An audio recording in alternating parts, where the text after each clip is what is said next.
Sean todos bienvenidos a nuestro segundo encuentro en esta cátedra que lleva por nombre Competencia Comunicativa. Como estuvimos viendo en la clase pasada, estuvimos hablando acerca del concepto de competencia comunicativa. Estuve mencionando a sus padres fundadores, Noam Chomsky y Dale Hines. Vimos muy brevemente el concepto de competencias comunicativas, cuándo un hablante es competente y por qué es importante justamente ser competentes para poder comunicar. En la clase del día de hoy me gustaría hablar acerca del texto y la lectura. Les voy a sugerir que me acompañen en la lectura de esta presentación para que podamos justamente ir desandando esta presentación y poder ir aclarando algunos temas que se van a ir planteando durante esta clase. Muchas investigaciones acerca de la lectura y el cómo se lee acuerdan en establecer que la lectura es un proceso cognitivo donde ésta es entendida como interpretación de textos y no una mera acción mecánica. Según los especialistas en el tema, la comprensión es un proceso durante el cual el lector va construyendo significados mediante conocimientos previos conceptuales, conocimientos previos letrados y conocimientos de las claves lingüísticas y textuales que da el texto. Entonces, inicialmente podemos establecer que la lectura, ¿sí?, es un proceso donde se pone en acción el proceso de la comprensión. El proceso de la comprensión, como ustedes verán, lleva interconectados al menos 3 tipos de conocimientos que se ponen en relación a la hora de ponerse en marcha el proceso de la lectura.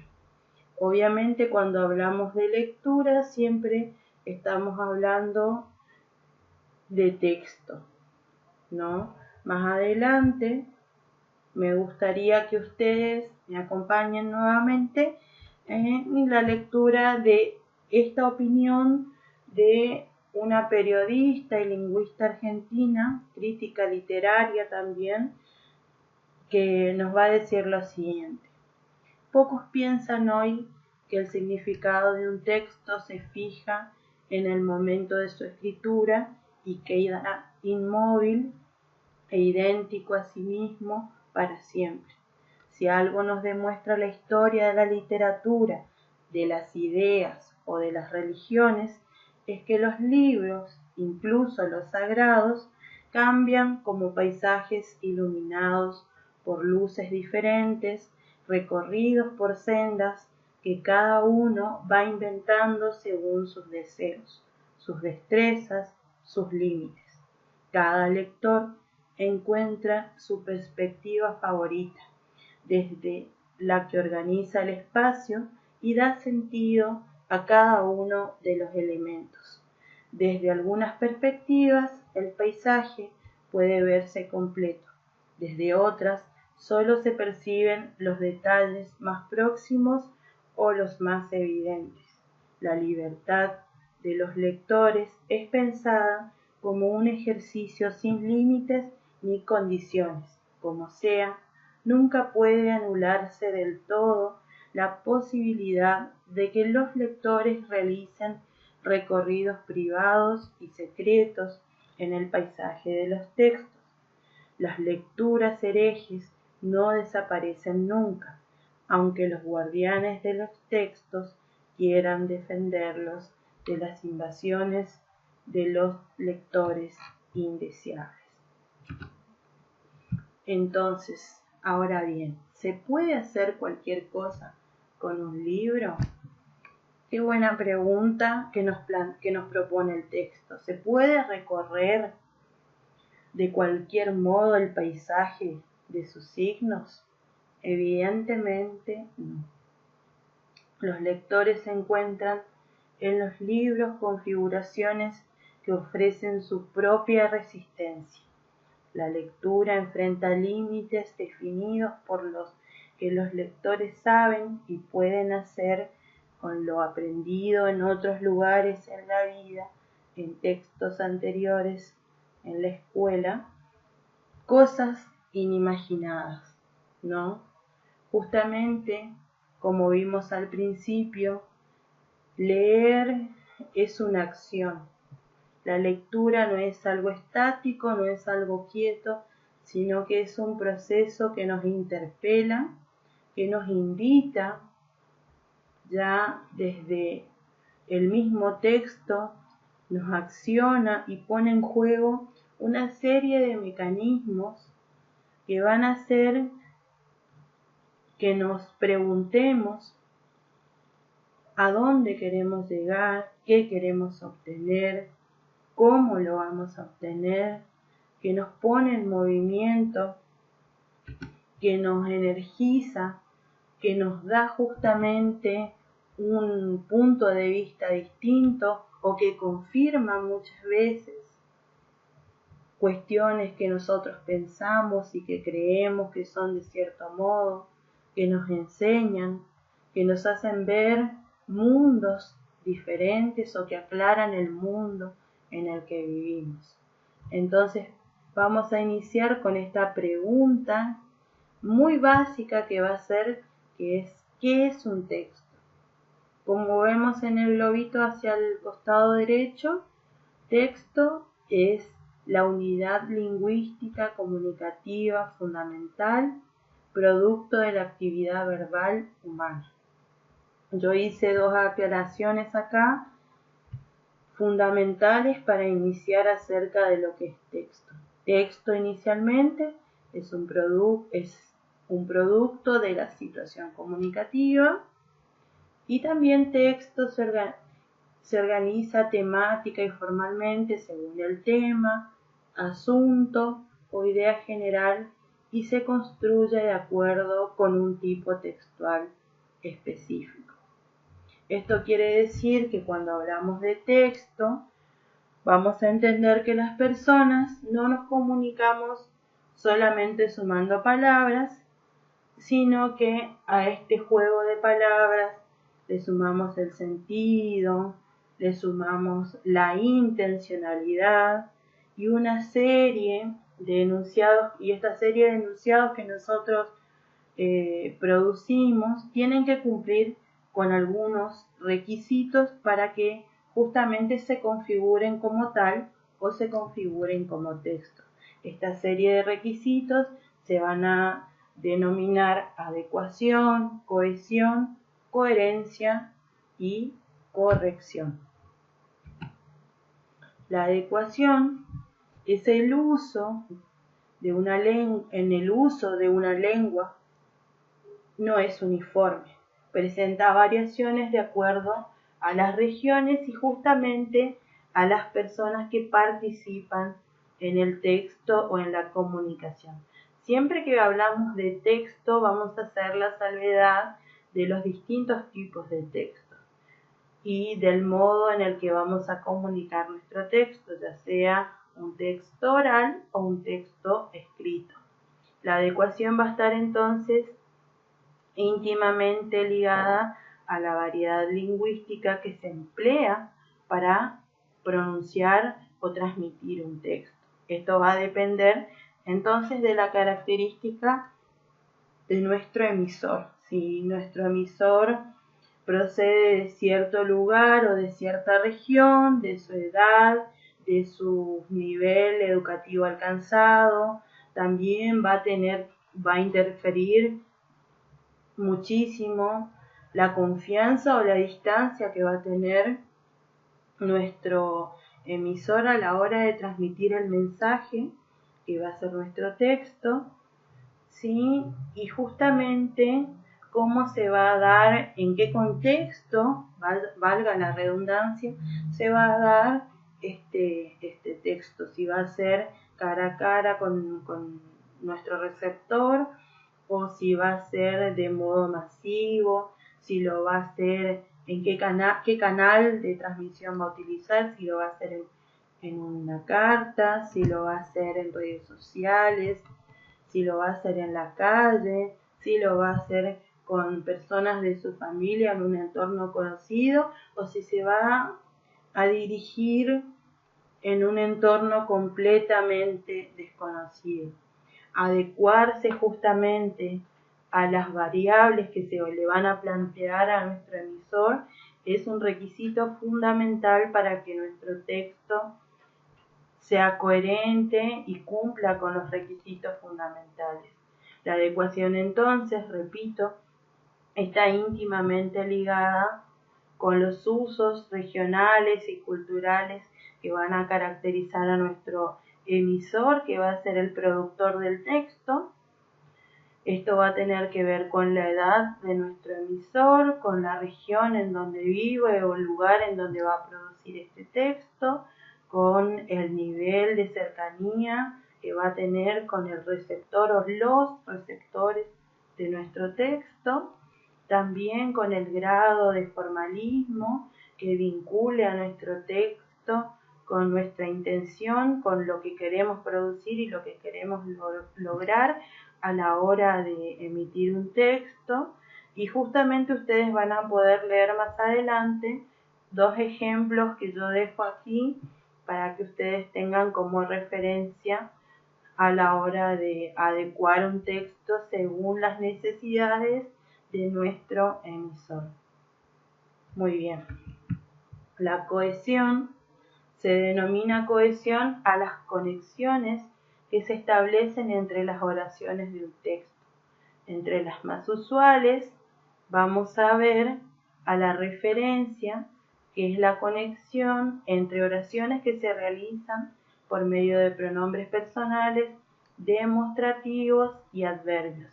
¿Qué quiero decir con esto? Estas conexiones que se dan adentro del texto la podemos saber, por ejemplo, cuando se dice aquí, allí, acá, allá. Este tipo de conexiones son justamente a las que denominamos referencia. La repetición es la reiteración exacta de un mismo término.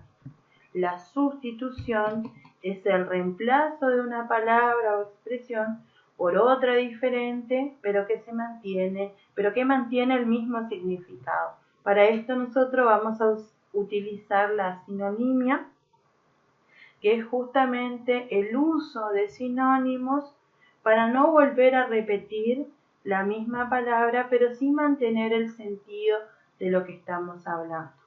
Entonces, el fenómeno de la cohesión, como bien dice aquí, permite observar cómo ciertas palabras relacionan, conectan una oración con otra para construir un texto. La coherencia en un texto, justamente un texto va a ser coherente cuando las oraciones que lo forman van conectándose unas con otras a través de su significado y todas apuntan a un tema en común. ¿Qué quiero decir con esto? Un texto es coherente cuando principalmente es cohesivo, ¿sí? Vuelvo a repetir, un texto es coherente cuando inicialmente es cohesivo porque las oraciones que lo componen conforman o van conformando una unidad de sentido. ¿Qué quiero decir con esto? Que ninguna de las oraciones que lo componen van a ser disparatadas o van a ser idea a otro tema que no tiene. Todas las oraciones que conforman el texto van a conformar una unidad de sentido. Todo lo sobre lo que trate este texto que estamos construyendo o que se quiere construir va a configurar una unidad de sentido. Nada de lo que se diga dentro del texto va a ser incoherente. Ahora bien, así se construye, ¿no?, justamente el significado global del tema, justamente cómo ustedes pueden ver la coherencia en un texto. Este texto va a estar constituido por títulos, subtítulos, apartados que van a ir señalando y van a ir desglosando el tema que se va a desarrollar. Muchas veces podemos ver en distintas formas o tipos de texto que van a encontrar el título por ahí en letras más grandes, un breve subtítulo, breves llamadas de atención que van a ir anticipando justamente el tema que vamos a ir viendo. Nunca vamos a ver un texto donde se inicie hablando sobre un tema inicial y se termine hablando de temas distintos o diversos que no guarden congruencia con nuestro tema inicial, que va a estar justamente encabezado en el título de nuestro texto. Luego vamos a pasar a la corrección. Un texto oral o escrito debe ajustarse a las reglas de la gramática de la lengua. Ustedes van a ver que yo las dividí en reglas ortográficas, que es el conocimiento acerca de la escritura de las palabras, reglas morfológicas, que es el conocimiento acerca de las formas de las palabras, y reglas sintácticas, que es el conocimiento que el emisor posee acerca de las formas y mecanismos de construcción de las frases y oraciones. Entonces, según los especialistas en el tema, la comprensión es importante y es un proceso durante el cual el lector va a ir construyendo significados mediante conocimientos previos conceptuales, conocimientos previos letrados y las claves lingüísticas y textuales que nos va a ir dando el texto. Entonces, una vez que nosotros determinamos o pudimos ver cómo está construido nuestro texto, qué es un texto, cuándo es un texto oral, cuándo es un texto escrito, y lo podemos desmenuzar, vamos a ver qué es leer y cómo se lee. Leer, entonces, supone que existe una interacción entre el lector y el texto. Es decir, que justamente el lector no va a ser un sujeto pasivo, como dije yo al principio, sino que este lector va a recibir información del texto de distintas formas. Este lector tiene distintas intenciones. Justamente al no ser un sujeto pasivo, nuestro lector va a poseer inicialmente nuestro texto, ¿sí?, que puede ser presentado a través de un libro o a través de un tipo de lectura que ahora se utiliza mucho, virtual, un texto virtual. Va a tener una intencionalidad, pero nuestro lector o nosotros como lectores vamos a tener también intencionalidad que van a condicionar nuestra lectura. Nosotros como lectores vamos a aportar conocimientos propios, vamos a procesar la información que recibimos del texto en virtud de conocimientos anteriores que tengamos de otros textos que hayamos leído. Vamos a formularnos hipótesis, hacer deducciones, interpretar el sentido global del texto y asignarle sentidos nuevamente y finalmente, podemos resumir la información que nosotros extrajimos del texto a través de síntesis. El texto, a su vez, ofrece al lector pistas y marcas que funcionan como instrucciones para que el lector se vaya guiando y vaya interpretando estas claves. Estas pistas que ofrecen los textos, justamente nosotros las estuvimos repasando recientemente, que van a ser la coherencia, la cohesión, la estructura textual, el léxico, distintos recursos de la lengua propios de la trama del texto, como los tiempos verbales o las clases de palabras predominantes. Justamente cuando nosotros podemos interpretar al texto, conocer su estructura, conocer su configuración, va a ser mucho más fácil leerlos y comprenderlos. Entonces, la lectura va a ser un proceso cognitivo entendido como interpretación de texto y no una mera acción mecánica. En otras palabras, se puede decir que existen ciertos saberes, ¿sí?, sobre los distintos textos y las formas que tienen y el soporte que utilizan estos textos. Ahora, desde la posición del lector, es fundamental saber cuáles son las intenciones de lectura y las estrategias cognitivas que se ponen en juego al momento de leer. ¿Por qué es importante desde la posición del lector saber cuáles son las intenciones de lectura y las estrategias necesarias que tenemos que poner en juego a la hora de leer?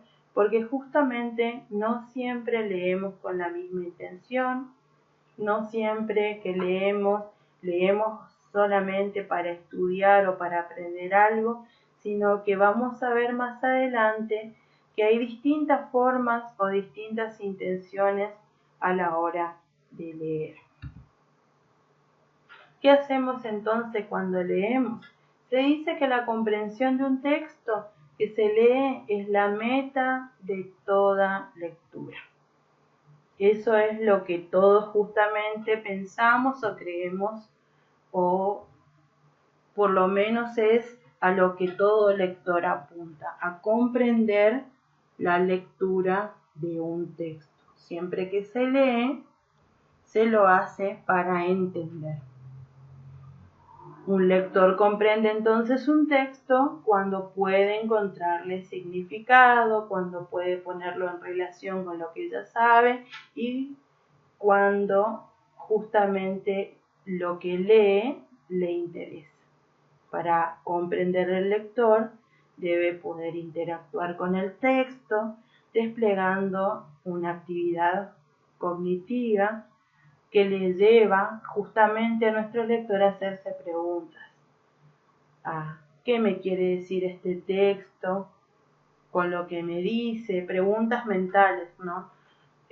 A plantearse preguntas, a poner atención en los títulos o en las palabras destacadas, a relacionar lo que lee para poder anticipar o suponer a qué temas nos puede conducir el texto, a hipotetizar, que esto es algo muy bueno porque esto sirve para justamente a hipotetizar sobre información nueva, dado sobre lo que uno ya tiene o ya fue leyendo en el texto. Esto sirve para releer si el propósito de la lectura justamente no es solamente comprender, sino también estudiar, releer un texto, adquirir nuevos conocimientos. El lector va a verificar si su comprensión, comparando conceptos, definiciones, explicaciones, hipótesis. Estos justamente son los mecanismos que se ponen en juego, los mecanismos cognitivos necesarios que se van a poner en juego a la hora de leer en todo lector, ¿no? En síntesis, nosotros podemos decir que el lector se hace de estrategias que son procesos mentales que sirven, que son acciones que interactúan justamente con el texto. Estos procesos mentales yo los fui resaltando, aquellos que son por ahí los más importantes a la hora de leer. Inicialmente vamos a ver a la predicción, que es una capacidad no específica de la lectura que permite predecir o suponer lo que ocurrirá en el texto. También vamos a encontrar a la inferencia, que es la habilidad de comprender algún aspecto determinado del texto a partir del significado del resto. Es superar lagunas durante el proceso de lectura. Estas lagunas pueden ocurrir por errores tipográficos o bien por carencias que tenga el texto, y va justamente la inferencia lo que nos va a servir es para poder superar estos obstáculos y continuar con la lectura sin mayores preocupaciones. Por otro lado, también vamos a ver o vamos a encontrarnos con la verificación de hipótesis, que es un proceso de automonitoreo que hace el lector para ver si la comprensión iniciada se mantiene durante la lectura, y justamente el lector va a constatar su supuesto y va a corregir si es necesario aquellas hipótesis, aquellas inferencias, aquellas cuestiones que se fueron poniendo en juego a la hora de poner en interrelación las distintas estrategias que utiliza el lector para poder comprender un texto. Ahora bien, vamos a hablar de las clases de lectura según las intenciones del lector. ¿Cómo lee un lector? ¿Se lee de igual forma un cuento que un artículo editorial, una crónica periodística, un informe científico? Las preguntas se responden reformulando estos interrogantes en uno. ¿Por qué leemos? Leemos por distintas razones. Por ejemplo, vamos a ver distintas opciones o distintos tipos de lectura que los lectores hacemos a la hora de elegir un texto o de leer. La lectura ostentosa es la que conduce a leer un libro que todos nombran justamente solo por prestigio cultural. Entonces, siempre que utilizamos la lectura ostentosa, lo hacemos simplemente porque es un libro muy renombrado o porque es un libro muy prestigioso, escuchamos en los medios masivos de comunicación, entonces eso capta nuestra atención y hace que compremos justamente y nos involucremos con la lectura de este tipo de texto, justamente nada más por el prestigio social que acarrea la lectura de este tipo de texto. La lectura utilitaria está condicionada por la búsqueda de información. Entonces, cuando queremos sacarnos alguna duda o no sabemos alguna palabra, tenemos dudas sobre algo, el tipo de lectura que solemos hacer es de tipo utilitario. La lectura cognitiva está ligada al deseo de comprensión más que a la mera información. Entonces, este tipo de lecturas es un proceso superior al de la lectura utilitaria, porque justamente implica el deseo de comprender, que es un proceso superior justamente por todo lo que estuvimos viendo anteriormente. La lectura de distracción está motivada por la necesidad de alejarse de las preocupaciones cotidianas, la lectura de evasión motivada por la huida al mundo imaginario y los deseos insatisfechos, y la lectura literaria y reflexiva, que es justamente la intencionalidad que influye en la comprensión del texto. Leer entonces es mucho más que poseer un rico caudal de estrategias y técnicas, es sobre todo una actividad voluntaria y placentera que cumple una función social. Entonces, cuando nosotros leemos, no solamente lo hacemos por obligación o por la necesidad de aprender algo o de fijar conocimientos estrictamente, sino que lo hacemos como una función social, una función placentera y por distintos motivos que hacen que nosotros nos pongamos en el ejercicio de la lectura. Los objetivos que nosotros como lectores podemos plantearnos a la hora de leer pueden ser muy variados. Podemos leer para obtener información precisa, para localizar datos o para obtener características. Podemos leer para seguir instrucciones, justamente para poder cumplir con una experiencia de laboratorio o en la práctica misma, para construir un mapa, para resolver ejercicios. Podemos leer para obtener una información de carácter general. Por ejemplo, si queremos obtener datos de autores para escribir un trabajo práctico o para hacer una investigación. Podemos leer para aprender, que requiere ampliar conocimientos sobre un tema a partir de la lectura de un texto determinado. Esto justamente va a implicar autointerrogarnos sobre lo que leemos y sobre lo que comprendemos acerca de esta lectura, establecer relaciones con los conocimientos previos que ya poseemos y con los nuevos conocimientos que estamos aprendiendo, revisar los términos nuevos aprendidos, subrayar ideas principales, tomar notas y justamente poner en juego algo que vamos a ver en las próximas clases, que van a ser las técnicas de estudio necesarias para poder comprender y facilitar la lectura a la hora de ir desandando los distintos tipos de textos que se nos puedan plantear a la hora de estudiar.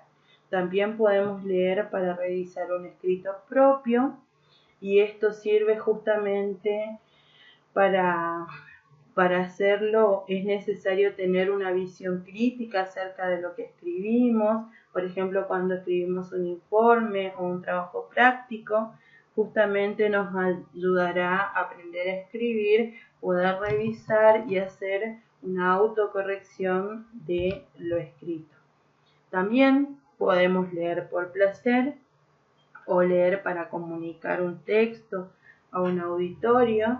Esto sirve justamente para a la hora de dar discursos o a la hora de enfrentarnos a un público determinado, o bien podemos leer para practicar la lectura en voz alta, que sirve para poder expresar con claridad, fluidez y corrección ideas que tenemos o que queremos transmitir al público en general o a otras personas, justamente para poder hacerlo de modo más fluido y de un modo más cómodo.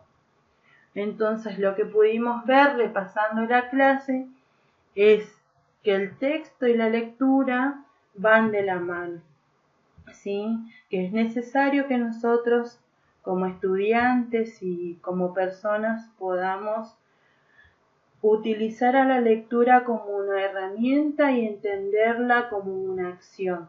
Entender que justamente uno no lee en modo pasivo, que no existe la pasividad a la hora de leer, sino que la lectura es una acción que tiene una intención y que pone en juego ciertos mecanismos que van a servirnos para poder comprender no solamente el texto que estamos leyendo, sino para comprender el mundo en el que vivimos, ya que nuestro mundo es nuestro lenguaje. Solamente podemos comprender nuestro mundo cuando podemos comprender nuestro lenguaje. Por eso es fundamental que podamos leer a conciencia, que tengamos una lectura crítica y que podamos pensar las cosas que leemos y hacer una autocorrección de nuestros procesos de lectura. Es necesario entonces que nosotros a la hora de leer lo hagamos justamente sabiendo, poniendo en juego aquellos conocimientos que ya poseemos y que podamos tener la apertura mental suficiente para poder aprender cosas nuevas, para poder poner en juego o en jaque aquellas cosas de las que dudamos o bien para poder confirmar los saberes que ya poseemos. Bueno, chicos, espero verlos pronto y voy a dejar este material para que puedan leerlo tranquilos en sus casas y una actividad en el aula.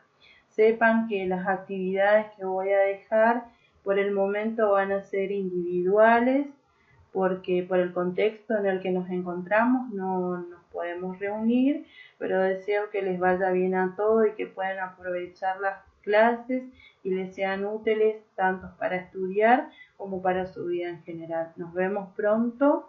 Muchas gracias.